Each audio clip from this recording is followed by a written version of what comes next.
if they're keeping that cap to make another big splash move, I just hope that, it's not for Brick Brook and not for John Wall. Those contracts are atrocious and we want nothing to do with neither one of them. God bless them. And I hope they are successful in all their endeavors, but I just hope their endeavors are not on our team.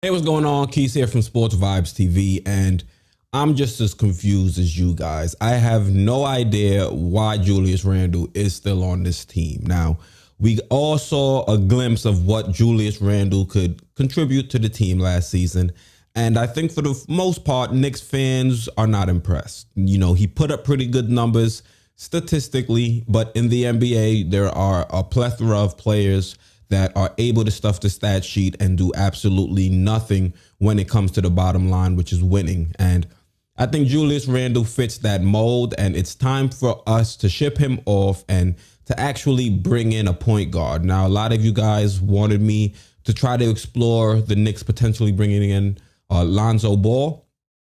And with Lonzo Ball, I'm a little bit skeptical with reaching out to the Pelicans, because, Griffin, he's pretty good at swindling a lot of GMs. And with Leon Rose and, Scott Perry, someone I don't really have the most faith in. I think Scott Perry, for the most part, is just going to be a stopgap GM until Leon Rose can bring his own in. So I don't necessarily want Griffin finessing us. And I'm pretty sure Griffin is going to want at least a first-round pick. Now, if you're telling me we can send Julius Randle over there for Lonzo Ball straight up, sign me up any day of the week. I'll take that in a heartbeat.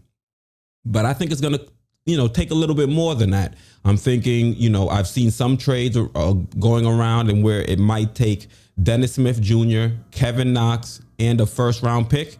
And, you can tell me if that's something you'd be willing to do. But me personally, I'm really not open to shipping out our first round picks. We've done a very good job of accumulating a lot of picks.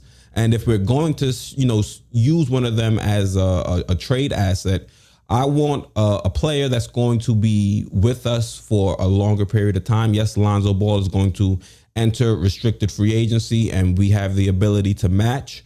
But I think when you start trading first round picks for players, you give the players a lot more leverage. And already in the NBA, the players already have a whole bunch of leverage. So I don't want to necessarily sacrifice, some future assets to bring Lonzo in. And when it's time to renegotiate, he's going to ask for, a max contract, knowing that we gave up assets in order to acquire him.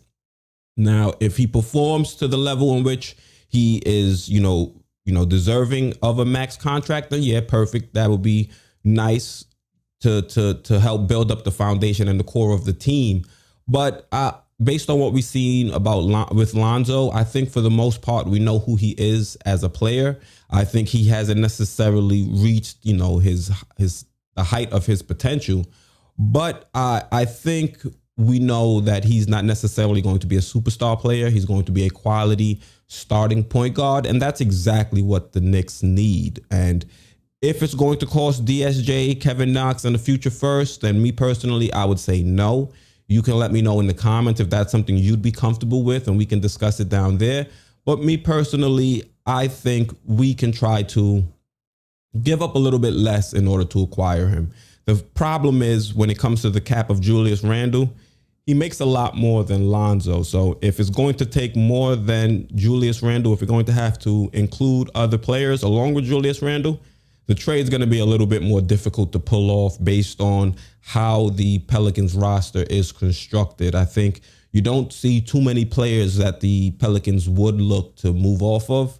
That makes right around where Lonzo Ball makes. So I think, the Knicks should be pursuing. They should be looking down every nook and cranny, trying to bring a starting point guard in.